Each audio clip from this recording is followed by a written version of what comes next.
नमस्कार, मैं हूं काव्या मिश्रा और आप देख रहे हैं अपना भारत 24 न्यूज। आइए नजर डालते हैं खबर की ओर। शरद पूर्णिमा पर नंद यशोदा धाम का हुआ शिलान्यास।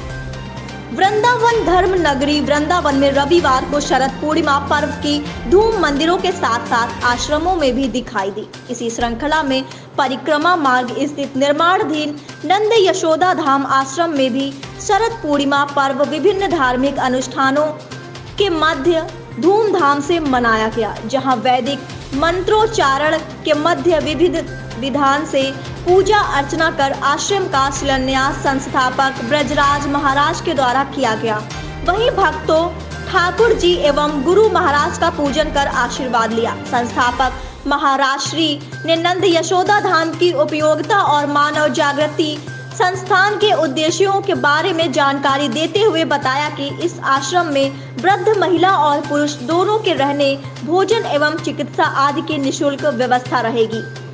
बांके बिहारी लाल की जय, सुरभि गोदावरी गौ माता की जय। आज जो ये कार्यक्रम किया गया है शरद पूर्णिमा महोत्सव के पावन उपलक्ष्य में, प्रथम तो यहाँ श्रीमद् भागवत कथा, गरुड़ पुराण, शिव पुराण 3 अगस्त से अनावरत चालू है और उसी की परंपरा को आगे बढ़ाते हुए 4 अगस्त को नंद यशोदा आश्रय जो वृद्ध माता पिता की सेवा में समर्पित है उसका भूमि पूजन हुआ था और आज शिला पूजन किया गया है, परिधि शिला पूजन, जिसमें सभी संतों ने, महापुरुषों ने, भक्तों ने विश्व के कोने कोने से लोग आकर के यहाँ हमें आशीर्वाद दिया है, शुभकामना दी है और नंद यशोदा आश्रय के कार्यों को सराहा, क्योंकि नंद यशोदा आश्रय ऐसा कार्य कर रहा है कि यहाँ माताओं का ध्यान नहीं, जो बुजुर्ग पिता है उनका भी ध्यान रखा जा रहा है, संतों का भी ध्यान रखा जा रहा है। गरीब है वो चाहे अमीर हो, चाहे छोटा है चाहे बड़ा है, किसी भी जाति का है, किसी धर्म का है, किसी भी क्षेत्र का है, सबको मानवता के साथ यहाँ देखा जा रहा है कि मानव सेवा ही सबसे बड़ा धर्म है और मानव सेवा ही हमने माधव सेवा को अपना लिया है। और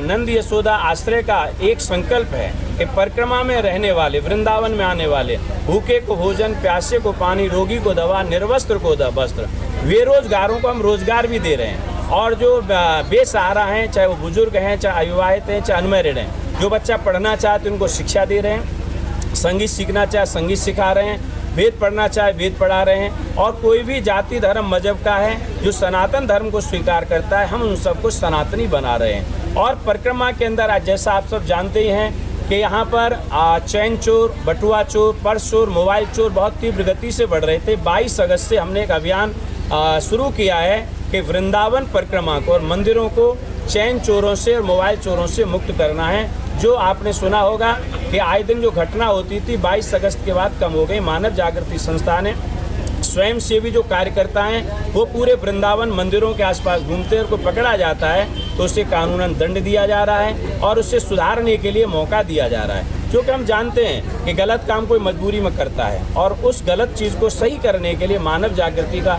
संस्था का लक्ष्य है कि मानव जगाओ, मानव बचेगा तो समाज बनेगा, समाज बचेगा तो देश बनेगा और देश बनेगा तो धर्म बचेगा। तो मानव बचाओ अभियान है, मानवता बचाओ अभियान है। ना हम जाति को मानते, न धर्म को मानते, न मजहब को।